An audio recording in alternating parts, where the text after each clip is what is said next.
Բարև ձեզ։ Դուք դիտում եք Կարևոր զրույցներ ոդքասթը։ Այն բաղկացած է 14 էպիզոդներից։ Դրանցից ամեն մեկում մենք խոսելու ենք մեկ թեմայից՝ ներշնչված հայտնի բարերար եւ գործարար Ռուբեն Վարդանյանի կողմից արտահայտած մտքերով եւ իր դավանած արժեքներով։ Այսօր մենք խոսելու ենք անտարբերության մասին։ Ահա թե ինչ ասել այդ առիթով Ռուբենը։ Հիշեք, որ ամենամեծ վտանգը անտարբերությունն է։ Անտարբերությունն ավելի վտանգավոր է, քան մյուս բոլոր թերությունները։ Սիրո հակառակ կողմն ատելությունը չէ, անտարբերությունն է։ Բարության հակառակ կողմը չարությունը չէ, անտարբերությունն է։ Հավատի հակառակ կողմը աստվածամերժությունը չէ, անտարբերությունն է։ Եվ կյանքի հակառակ կողմը մահը չէ, անտարբերությունն է։ Եվ որպեսզի մենք ունենանք մեր պետությունը, հպարտ լինենք, որ այդ պետության քաղաքացին ենք, մեզ ոչ ոք ոչինչ պարտական չէ։ Մենք պետք է անտարբեր չլինենք։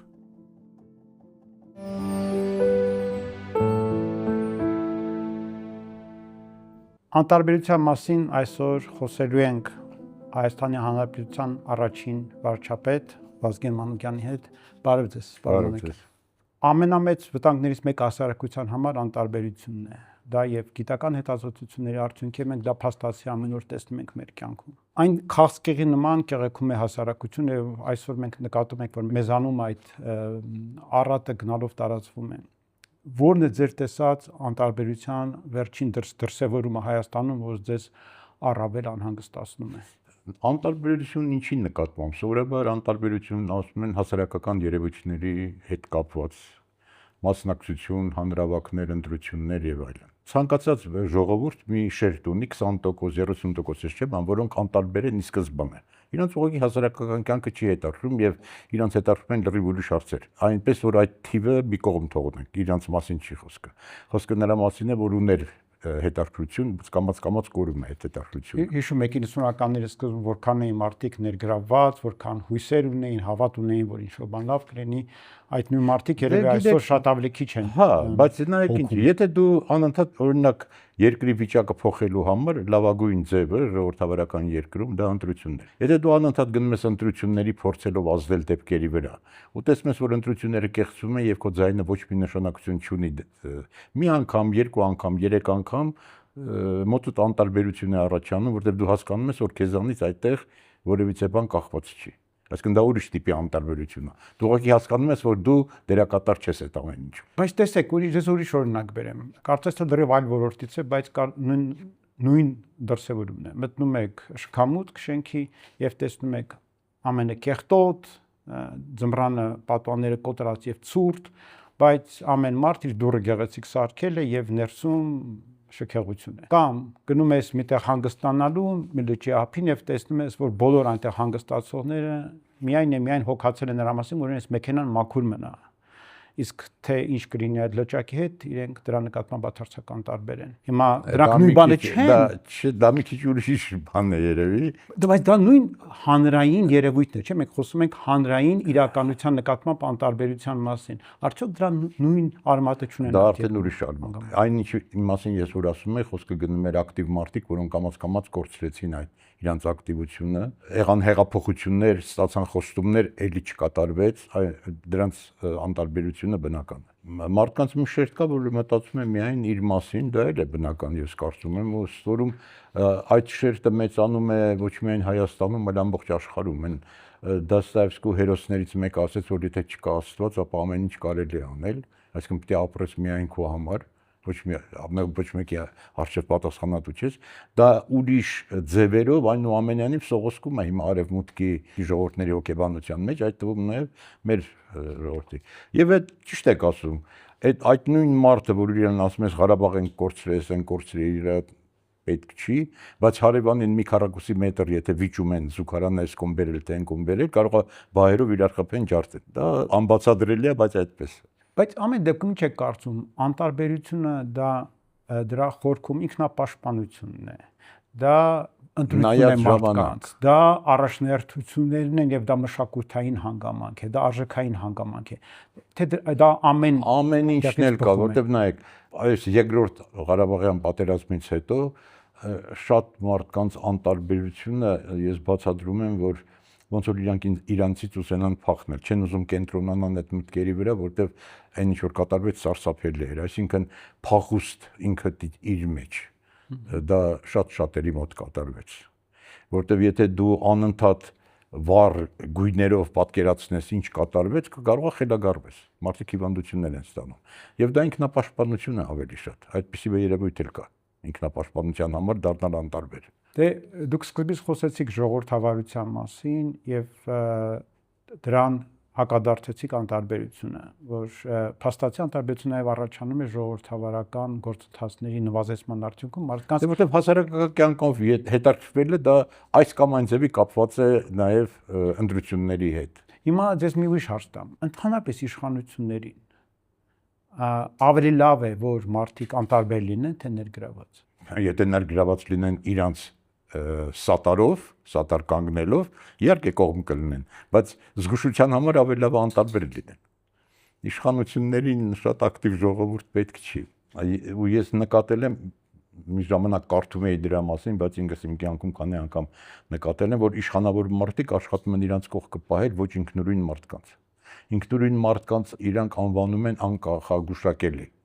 Իսկ այն նրանք, ովքեր իրանց համար ծառայում են, իրականում անկախագուշակելի նրանք են, որտեվ հաջորդ պահին են զգան, որ դու թուլացար, կանցնեն մյուսի կողմը։ Բայց մարդիկ սիրում են շրջապատել, այնպես որ իշխանությունների հարցը միշտ զգուշության համար ավելի լավ է մարդիկ ակտիվ չլինեն։ Այդ դեպքում որ հանգամանքն է, որ այսքան երկար ժամանակ պահպանեց արևմտյան ժողովրդավարական համակարգերը բավականին առողջ վիճակում, հիմա այնտեղ էլ մենք տեսնում ենք որոշակի անկում եւ ընտրությունների մասնակցության պակաս։ Հարյուրավոր տարիների ընթացքում ես չեմ ուզում հիմա խորանալ, բայց ինչ հանդիսացավ արևմուտքի ժողովուրդների հարստության աղբյուրը, ինչու իրանց մոտ զարգացավ գիտությունը, ինչ դեր խաղաց ժողովրդավարությունը, դրանք առանցին քննարկելու բաներ են եւ բավականին հետաքրքիր թեմաներ են, բայց ինչ վերաբերում է ընտրություններին, եթե ուշադրություն դարձնեք, 50%-ից ավելին չի գնում ընտրություններին, ոչ Միացյալ Նահանգներում, ոչ Եվրոպայում։ Շատ անգամ որովհետեւ կյանքը այնքան է դասավորված շատերի համար, որ նախագահան կամ վարչապետը փոխվեն իրանց համար առանձնապես նշանակություն չունի։ Հետո իրանք էլ են զգում այն երևույթը, որ իրանց ձայնից քիչ բան է կախված, որտեվ կամաց ժողովրդավարական երկրներում էլ առաջացան էլիտար խմբեր, որոնք որ կառավարում են ընտրությունները, կառավարում են ինչ տեխնացու առաջ բրտեն, ում հետ պահեն, այսինքն կամաց բարձ ժողովուրդը այնքան էլ մասնակից չի։ Չնայած լինում են պարտկումներ։ Օրինակ 2002 թվին Ֆրանսիայում Շիրակի ընտրությունների ժամանակ ես շատ ընկերներ ունեմ եւ ֆրանսիացի եւ ֆրանսիահայ եւ շփվում եմ այդները։ Առաջի փուլից հետո անցավ Շիրակը եւ Լեպենը։ Բայց ֆրանսիացիների մոտ շատ տարածված էր, որ Լեպենը ֆաշիստ է։ Իրականում ես իր ծրագիրը ինչքան կարդացել եմ, շատ էլ ազգային նորմալ ծրագիր է, բայց տարածված է, որ ֆաշիստ է։ Ու մեկ էլ այդ անտարբեր ֆրանսիացիները, իմ ընկերները, ասին չէ, պիտի գնանք Շիրակի զզվում ենք, բայց պիտի գնանք Շիրակին ձայն տանք, միայն թե Լեպենը չանցնի։ Ու ապշեցուցիչ էր, փաստորեն ընտրողների 80%-ը գնաց ընտրությունների, եւ այդ գնացողների 80%-ը ձայն տվեց Շիրակին, եւ Շիրակը դառավ երկրորդ անգամ Ֆրանսիայի նախագահ։ Տենց այդպիսի երևույթներ երբեմն լինում են, անտարբեր Ֆրանսիայում, մեկ էլ տենց մեծ, Ֆրանսիան այնքան էլ անտարբեր չի համեմատած մյուս եվրոպական երկրների հետ, նույնիսկ կարելի ասել, որ շատ ակտիվ է, բայց այդ տիպի ակտիվությունը աննախադեպ է։ Այդ տեսեք, երևի թե դանակը հասավ ոսկրին։ Հիմա ո՞րն է այդ դանակը եւ ո՞րն է այն ոսկրը, ինչ պիտի լինի հասարակության մեջ, ինչ պիտի կատարվի օրինակ Հայաստանում, որպեսզի մարդիկ զարթնանան։ Լավ, մի հատ եկեք գնահատենք Հայաստանը։ 88 թվից քանի տարի է անցել, 12, 20, 30, լավ 35 կլորատենք, 35 տարի անցել։ 88 թվին բուրըն մի տարի, երկու տարի տևող Ղարաբաղյան շարժում։ Ակտիվ ամբողջ ժողովուրդը մասնակցում էր։ Պատերազմը, որը բավականին ակտիվ ժողովուրդը մասնակցում էր։ Հետո ընտրություններ 96 թիվ։ Նույն ձևի ալիք բարձրացավ, ոնց որ Ղարաբաղյան շարժման ժամանակ, այսինքն թվում էր հոգնած ժողովուրդը պատերազմից նոր դուրս եկած, բայց նորից եղավ։ Ստեփան Դեմիրճյանի ընտրությունների ժամանակ էլի նորից մեծ ալիք բարձրացավ, փշալարեր, SN եւ այլն։ Մանր-մունր պորտկումներ եղան, Նիկոլ Փաշինյանը կարողացավ բարձրացնել հսկայական մի հատ ալիք։ Փրկության կոմիտեն, երբ որ պատերազմ պարտվեցիք, մի հատ հսկայական ալիք բարձրացրեց դա, հետո էլ դիմադրության շարժումը։ Այսինքն մենք տեսնում ենք, որ մեր ժողովրդին մենք մեղադրում ենք անտարբերության մեջ, բայց կարճ 35 տարվա մեջ ինքը կարողացել է մի 5 անգամ գրեթե հեղափոխական շարժում կազմակերպել։ Այնպես որ հայ ժողովրդին պետք չի սպիսած անել, հայ ժողովրդի մեջ այդ բանը դաթարները ուղղակի շատ ցավալի դաթարներ են լինում, բայց առանց դու մի չեփ չպպզես չես կարա թռնես։ Ժամանակներ են լինում, որ պրուժինը պիտի սեղմվի, հետո նորից բացվի։ Մի հարց տամ ձեզ, որքանով եք դուք դրանով հետաքրքրվել, այս ժամանակակից տեխնոլոգիական այս երևույթների տարածումը, ինչպիսին են սոցիալական ցանցերը, սմարթֆոնները եւ այլն, ինչ է կարծում, ինչ ազդեցություն ունենում մարդկանց ներգրավվածության վրա եւ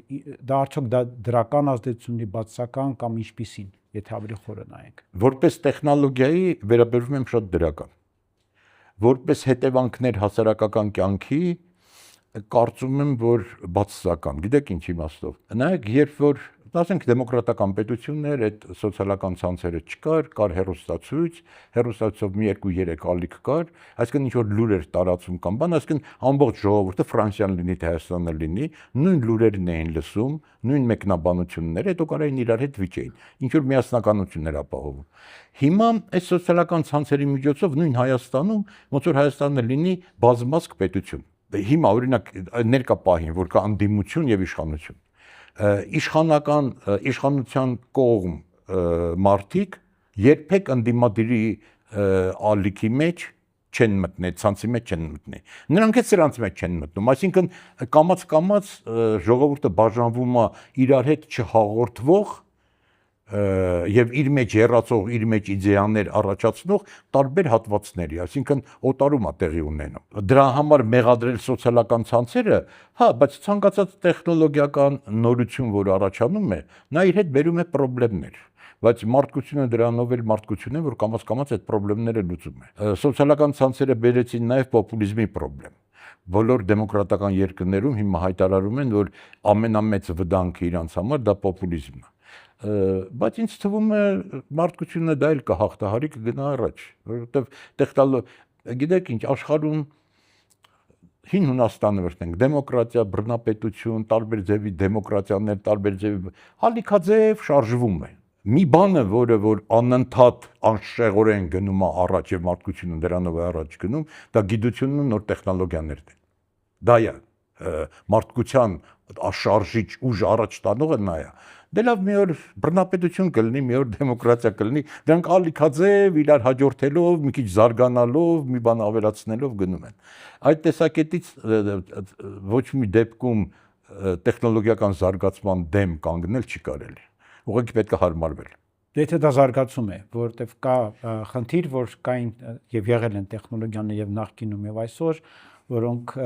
կարծես թե մտքի շարժի առումով այո զարգացում են, բայց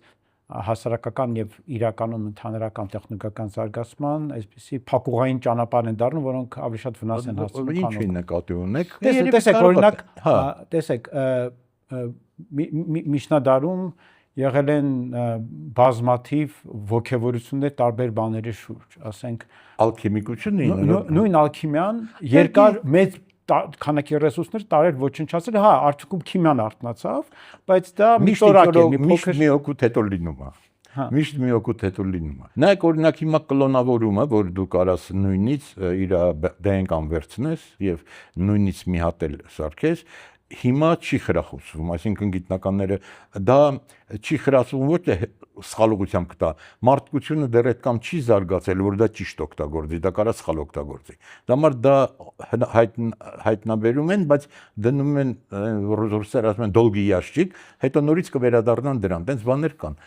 Բայց ես կարծում եմ, որ ցանկացած տեխնիկական զարգացում, լինի դա ատոմային ռումբի կառուցում, թե լինի արհեստական բանականություն, բան օգուտա չնայած ստեղծման պահին մեծ վտանգներ է իրանից ներկայացնում, դե բարի եղեք, հարմարվեք, օգտագործեք ձեր համար։ Որպես միտք է շարունակություն, ու էլի գանք անտարբերության։ Այս վերջերս մի նյութ է ուսումնասիրում, հեղինակը պնդում էր որպես հիպոթեզ իհարկե, որպես վարկած, որ այն որ տնելիությունը նվազում է աշխարհում մեկ եւ կտրուկ սկսել է նվազել 15 թվականից հետո միջինում 11-ից 17 թվականները նայած հասարակություն ուղիղ կապ ունի, ուղիղ կորելացիա ունի այդ երկրում սմարթֆոնների տարածման հետ։ Ոնց է կապում սմարթֆոնները։ Որովհետեւ եւ նման դեպք եղել է նախկինում ու արդեն դա ապացուցված է, որ հեռուստացույցների լայն տարածումը բերել է ծնելիության նվազեցման։ Մարդիկ առանձնանում են,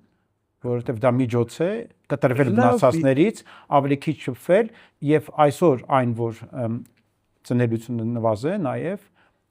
հիմնական պայմանավորված է ոչ թե նրանով կանայք ավելի քիչ երեխա են ունենում։ Իրականում եթե դուք հաշվեք հենց երեխա ունեցած կանանց,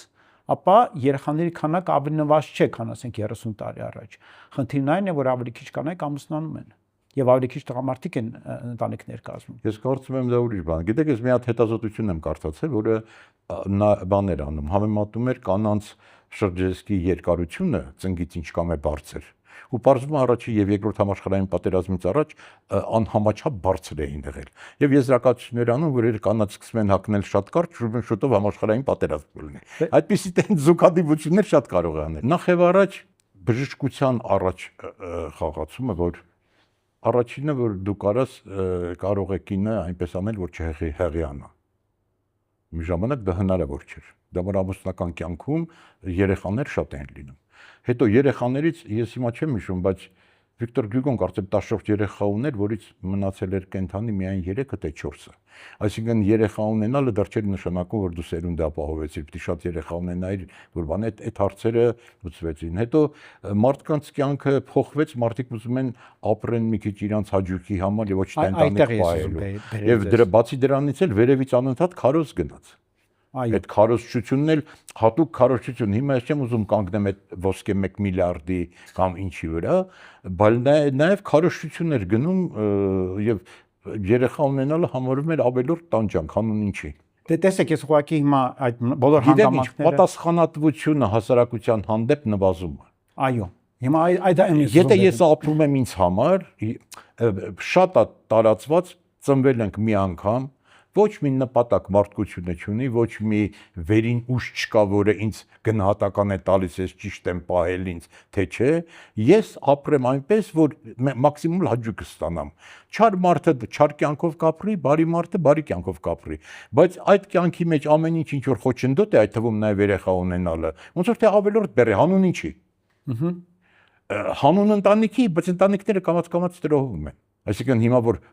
իմ պապիկս այսպես է եղել, ծնողս այսպես է եղել, ես պարտավոր եմ լինել, դա կամաց դուրս է գալիս, արևմուտքից է գալիս ես որում դա։ Մեր մոտ դեռ պահպանվել է եւ Փառք Աստծո մենք այդ կամ էլ արևմուտք չենք դարձել։ Արդեն բավականին դարձել ենք։ Բայց բավականին զարգացել է նամանավանդ երիտասարդների մոտ։ Ամուսնանում են, ասում են երեխա չունենանք, մի քիչ մեր կյանքով ապրենք։ Էլ չեն հասկանում, որ այդ մի քիչ այդ իրանց կյանքով ապրելը, երեխա ունենալով էլ կարան ապրեն։ Բայց ինչ որ տարիքից հետո երեխա չունենալը այնպես մի ծանր կյանք է իրենց համար առաջացնում, որ անհամեմատելի են փոքր հաճույքները, որ ստացան երեխա չունենալով։ Այդ տեսեք դուք շատ կարևոր բան հիմա շոշափեցիք թեմա, որ այդ անտարբերության կամ պատասխանատվության նվազեցման հանգամանքներից մեկը նաև այդ կարճատես լինելն է, երկար չմտածելն է։ Եվ այս մտավախությունն է, որ մեզ ընդհանրապես դա մի քիչ որպես հասարակություն բնորոշ է, քանի որ մենք չունենք սեփական պետականության մեծ փորձ, մենք մեր սեփական ռազմավարությունը մեր ժողովրդի կազմելու փորձ չունենք։ Նույն հрьяաները կարողացան կազմել այնպիսի ռազմավարություն եկան իրենց պետության ստեղծմանը։ Մենք այդ հնարավորությունը կամ այդ ժամանակը չունեցանք եւ չարեցինք եւ մինչ այսօր էլ կարծես թե մարդիկ մտածում են միայն այսօրվա մասին, այսօր վաղը եւ արդյոք դա չի բերում նրան, որ մարդիկ դադարում են հոգալ այն գործընթացների մասին, որոնք իրենց բնույթով մի քիչ ավելի երկարաժամկետ են եւ միանգամից արդյոք չեն բերում։ Ես չեմ ուզում ժամեր կտեվի, եթե սկսեմ մանրամասն ասել գաղափարները կապված դրա հետ, բայց մի բան ես ձեզ պետք է ասեմ, որ հիմա նայեք, եվրոպական ժողովուրդներին 45 թվից հետո, երկրորդ համաշխարհային պատերազմից հետո, վախացնելով ֆաշիզմով, Հիտլերով, հետ պահեցին ազգային զգացողություններից, այսինքն բանում Գերմանիայում նույնիսկ եթե մեկը ասեր ես պատրիոտ եմ, հայրենասեր եմ, դա կհամարվեր ֆաշիզմ եւ կամած այդ մարդկանց դա վերաբերում է առաջերտին աշխատում էին Գերմանիայի վրա, բայց նաև մյուս երկրների վրա, իրենց ազգայինից, այսինքն դարձան անորոշ մասսա, որին շատ հեշտ է կառավարել, որը վտանգ իրանից չի ներկայացնում, ապստամբություն չի անի, պարտավորություններ չունի իր ժողովրդի իր պետության նկատմամբ, այդպիսի մասսա սարքեցին։ Հիմա այս Ուկրաինայի պատերազմի պատճառով Մերսելը ուզում է փորձում է Գերմանիային նորից բերել այն հին ոգի։ Ու ես շատ եմ կարդում իրանց երիտասարդներ ասում են մեզ դաստիարակել եք որ հայրենասիրությունը դա նացիոնալիզմ է եւ քխ բան է։ Հիմա ես ինչ պիտի գնամ կռվեմ Գերմանիայի համար։ Շատ մեծ խնդրեմ ունեն։ Այդ տեսակետից երբ որ դու ժողովուրդներին գնահատական ես տալիս, իրանց գնահատականով այդ են կենտրոնների, որոնք ուսումնասիրում են ժողովրդին, Հայաստանը շատ վտանգավոր ժողովուրդ է։ Հայաստանը շատ վտանգավոր է, դա որտեվ Հայաստանի մեջ իր ներքին մի հատ ամրություն կա համաշխարհային հայությունով բանով, որը չի ջարդվել։ Ու միայն օրինակ այն 4 օրվա պատերազմը որ եղավ, այն որ տասնյակ երկրներում հայերը գնում էին ինքնաթիռ նստեն որ գան Հայաստան պայքարեն, դա էլ էր իրանց վախացնում։ Պատահական չի, որ այս ամեն ինչ որ վերջի տարիներին կատարվում է Հայաստանում, ինչ որ չափով ուղղորդվում են նաև այդ կենտրոններով։ Ավելի շուտ այն մարդկանցով, որոնք այդ կենտրոններում ստացել են ուսում եւ իրանց ուղեղը ուղղակի այդպիսին է դարձել։ Այդ տեսակետից հայերի հարցը դեռ լուծել չեն կարողացել։ Հիմա մի քիչ պաուզա է հայերի մեջ, բայց հայերը այտենց հեշտ ժողովուրդ չեն։ Ու տեսնում եք, որ մենք այդ կամ լավ չենք հասկանում, բայց օրինակ Ալիևը հասկանում է։ Իրանց համար Ալիևը բախտի բերմամբ այնպես դասավորվեցին հանգամանքները, կազմակերպված եւ ոչ կազմակերպված հանգամանքները, որ ինքը ստացավ այն ինչի մասին երազել անգամ չէր կարող։ Ու հիմա ինքը շատ է վախենում, ինքը գիտի, որ մի օր ժողովուրդը ոտի է վարձանալու հայերը։ Չեն գալու կռվելու բան, բայց պատերազմ հայերին ասես կջարդեն քեզ։ Իրանք իրանց հողին տեր են կանգնելու։ Դրա համար հայերը համարվում են վտանգավոր ժողովուրդ եւ այդ վտանգը դեռ չի անցել։ Ուրեմն շարունակվելու է հայերի հոգեբանության ջարդումը։ Լավ բան ասացիք եւ վատ բան ասացիք իրար հետ։ Եթե մենք մարդկանց կոչ անենք պատասխանատվություն կրել, ամեն մեկը իր տեղում, ապա որն է ձեր տեսակետից այն նվազագույն պահանջը պատասխանատվության, որ մենք պիտի ներկայացնենք Հայաստանի Հանրապետության ամեն քաղաքացուն։ Ինչպիսի պատասխանատվություն նա պիտի կրի ձեր տեսակետից եւ եթե այլ կերպ ասենք, որոնք են այն ոլորտները, որ դուք կարծում եք, որ մենք պետք է առավել ուշադիր լինենք եւ առավել պահանջ կրենք։ Շատ դժվար է մարդուն ասել, որ դու պարտական ես, պարտավոր ես քո պետության նկատմամբ խոսքը նա ինչի որ օրենքը քեզ պարտադրում է ուզած անում ես, այլ որ հոգեբանորեն էլ դու ուզում ես, եթե պետությունը քո մասի չի մտածում։ Իրականն է թե իրական չի, բայց եթե պետությունում տարածվում են լուրեր, որ պետությունը թալանում են, այս ինչ մարդը հարստացել է, որտեվ սրա հորեղբոր տղան է, այն ինչը քո ձեռից ունեցվածք են վերցել, բան այդ մարդու դու չես կարող պահանջես, որպեսզի մարդը կարող է նվիրված լինի իր պետությանը, այն դեպքում եթե պետությունը արդար է իր նկատմամբ։ Դրա համար արդար պետությունը դա ոչ թե գեղեցկության համար է, այլ արդյունավետ հասարակության զարգացումը արդյունավետ դարձնելու համար դա շատ կարևոր է։ Դու մարդուց կարող ես պահանջել որ ինքը կատարի իր պարտավորությունները, եթե դու էլ կատարում ես որպես պետություն քո պարտավորությունները իր նկատմամբ։ Տեսեք, մի այլ միտք դրան հետ կապված, շահկապված եւ ես կուզենայի լսել ձեր մեկնաբանությունը։ Բացի պետական կառույցներից ցանկացած ուժեղ երկրում կան նաեւ հանրային ինստիտուտներ,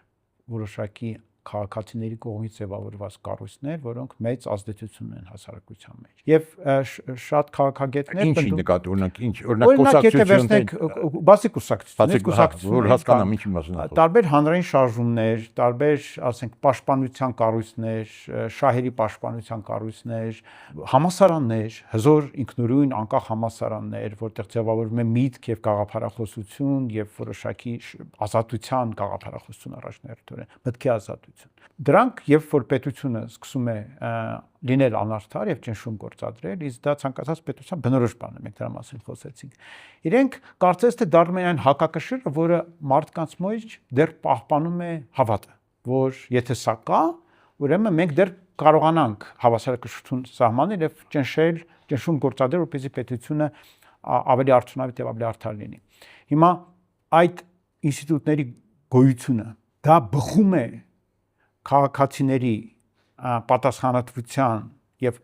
անտարբեր չլինելու հանգամանքից, թե դա պիտի, ասենք, պետությունը ստանձնի եւ կառուցի դրանք։ Որովհետեւ նայեք, օրինակ եթե մենք օրինակը վերցնենք Անգլիայի, ապա Անգլիան բավարար է դեռ լինենք Օքսֆորդն ու Քեմբրիջը,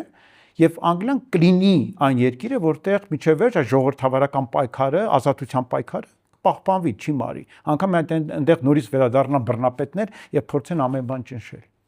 Լավ, համասարանները առանձին վերցնենք, որտեղ շատ կուսակցությունները դրանք իրանք դա ֆունկցիոնալ բաներ են, որոնք պայքարում են իշխանության համար, ունեն իրանք շահը, անում են դրական աշխատանք, շատ անգամ էլ բացական աշխատանք, դա մի կողմ։ Համասարանները, որ դուք նշեցիք, հա, իսկապես կարևոր են այդ համասարանները, եւ ասենք ես այն օրը կարդում էի, ասենք մեկը համեմատություն էր անում Ռուսաստանի, Ուկրաինայի այս պատերազմի հետ կապված, որ վերջով կարևոր են այն քաղաքները շատ անգամ են քաղաքի մեջ հենց ինստիտուտն էլ հետը, որոնք յուրով տարբեր են։ Օրինակ Ուկրաինայում այդպիսի քաղաքները Կիևնա, Լվովնա, Օդեսանա, Դնեպրոպետրովսկը դժվար թե։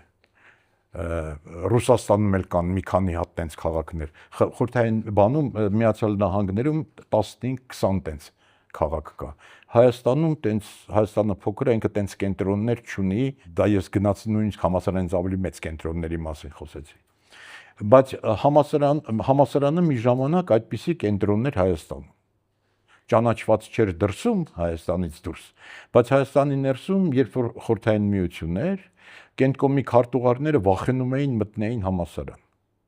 որտեղ համասարանում եթե ժողով էր լինում, Կենտկոմի քարտուղարների երեսին շպրտում էին ամեն ինչ, ասում էին ամեն ինչ որ մտածում են։ Դրա համար գրողների միությունը եւ պետական համասարանը շատ վտանգավոր էին։ Ինչ վերաբերում է հասարակական կազմակերպության, նրանք կամաց վերանում են։ Գիտեք, դեմոկրատիայի զարգացման ինչ որտեղ մեկ էլ առաջացան տենց քաղաքացիական հասարակության էլեմենտներ։ Բայց կամաց, քանի որ դեմոկրատիան կամաց վերաճում է փողի, շատ արագությամբ առաջանում են դեմոկրատիան լավ է, եթե բոլոր իրարից անկախ ատոմներ են։ Բայց երբ որ մոլեկուլներն են մեծ առաջանում, արդեն դա փողի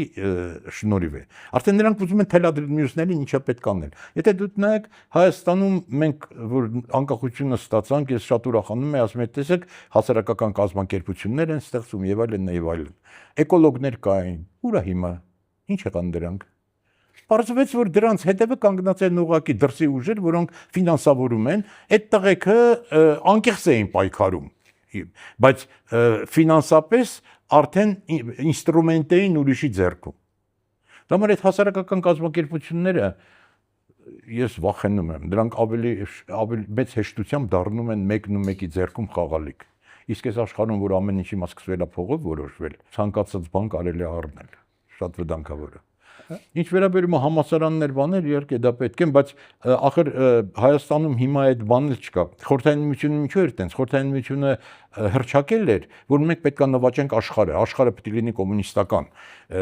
Մենք պետք է ունենանք լավագույն ատոմային ռումբերը, մենք պետք է ունենանք լավագույն հրթիռները։ Այդ ամեն ինչի համար մենք պետք է ունենանք լավագույն գիտությունը եւ դրա համար ինքը փայփայում էր գիտնականներին, իսկ հիմիկվա իշխանությունները ոչ միայն Հայաստան, ասում են գիտությունը դա բիզնեսը, ձեր բիզնեսն է, գնացեք զբաղվեք, ինչ կապ ունի մեզ հետ։ Պետական վերաբերմունք չկա։ Դա համար դա մեկը կոշկա կարա, մյուսը մաթեմատիկոս է, հիմա ինչ տարբերություն։ Մեկը կոշիկ է կարում, մյուսը հան բանաձև է, բանա խնդիր է լուծում։ Այդպիսին է դարել, այդպիսի հասարակությունը զարգանալ չի կարող։ Երկրի ղեկավար, նախկին ղեկավարներին հարցնում են կրթության մասին, ասում են մենք կրթությունով չենք հետաքրքրվել, բայց կրթությունը բանում Սինգապուրը որ սկսեց զարգանալ այդ վարչապետը որ եկավ, առաջի հերթին կրթության հարցը դրեց։ Ես նույնիսկ ոչ թե գլուխ գովալու համար ասեմ, 90 թվին գրել է գնացքի թրջելու ժամանակը։ Ու այդ 90 հերավոր այդ 90 թվին կանխագուշակ գրում էի, որ մենք պետք է դառնանք անկախ եւ հիմնական մեր գումարները պետք է ծախսեն կրթության վրա, որտեղ նույնիսկ հիշում եմ նախադասությունը, այն պետությունները, որ գումարները ծախսեցին ալյումինի կամ բանի գործարան կառուցելու վրա, տենց էլ մնացին աղքատ, իսկ նրանք ովքեր ծախսեցին կրթության վրա նրանք դարձան զարգացած պետություն, բայց այդ միտքը 90 թվին կար, բայց մինչև հիմա ոչ միտեղ չի խորացել կառավարման մարմինների մեջ։ Շնորհակալություն, դուք շատ կարևոր թեմաներ այսպես շոշափելով անցաք վրա։ Կարծում եք ես պատասխանում ամեն մեկը մի առանձին մեծ խոսակցության թեմա կնույնիսկ մեզ շատ տակիր է։ Մի վերջի միտք ասեմ եւ դրանով ամփոփենք եւ ես ձեր կարծիքը կուզենայի դրա մասին ասել։ Տեսեք, ասում են, որ շատ ավելի լավ է, որ դու լաս, երբ որ հարազատդ մահացել է, քան անտարբեր լինես։ Շատ ավելի լավ է, որ դու խորը ցավ ապրես, որ երկրի մի մաս ես կորցրել, քան անտարբեր լինես, որովհետև անտարբերությունը դժբախտություն է։ Իսկ ցավը դա միևնույն է, երջանկության մաս է, ոչ թե դժբախտության, որովհետև եթե դու ցավում ես, նշանակում է դու արժեք ունես, մի բան քեզ համար դեռ կարևոր է կյանքում։ Ինչ է կարծում, մենք որպես հասարակություն հիմա այդ առումով երջանիկ հասարակություն ենք, թե ոչ։ Մենք բավարար ի վիճակի ենք դեռ ապրել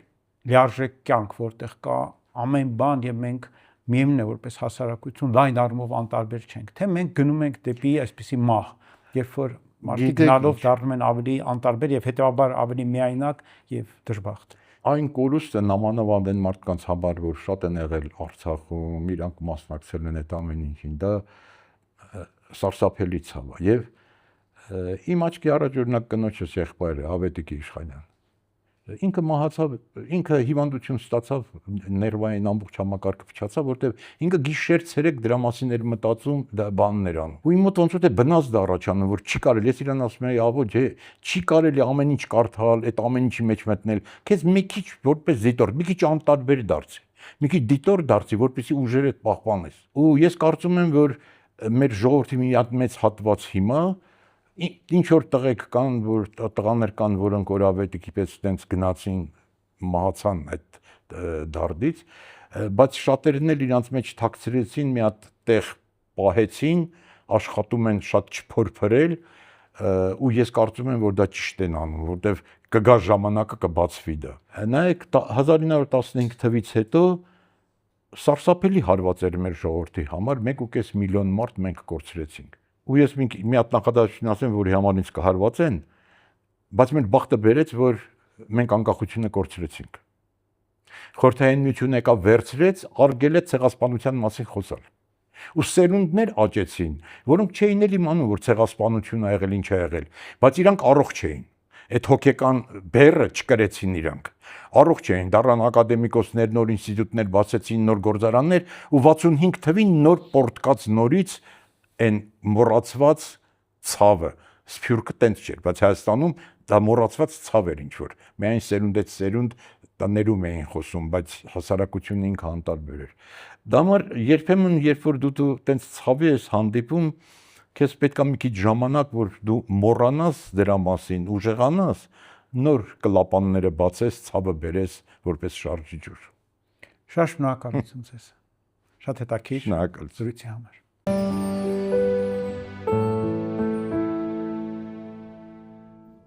Եվ վերջում ուզում եմ հիշեցնել, որ 2023 թվականի սեպտեմբերի 27-ից Ռուբեն Վարդանյանը գերեվարված է Բաքվում։ Ես համոզված եմ, որ մենք դեռ իր հետ կխոսենք հենց այս տաղավարում։ Իսկ մինչ այդ, Ռուբեն, մենք սպասում ենք քեզ եւ հիշում քեզ եւ մեր այլ բոլոր եղբայրներին։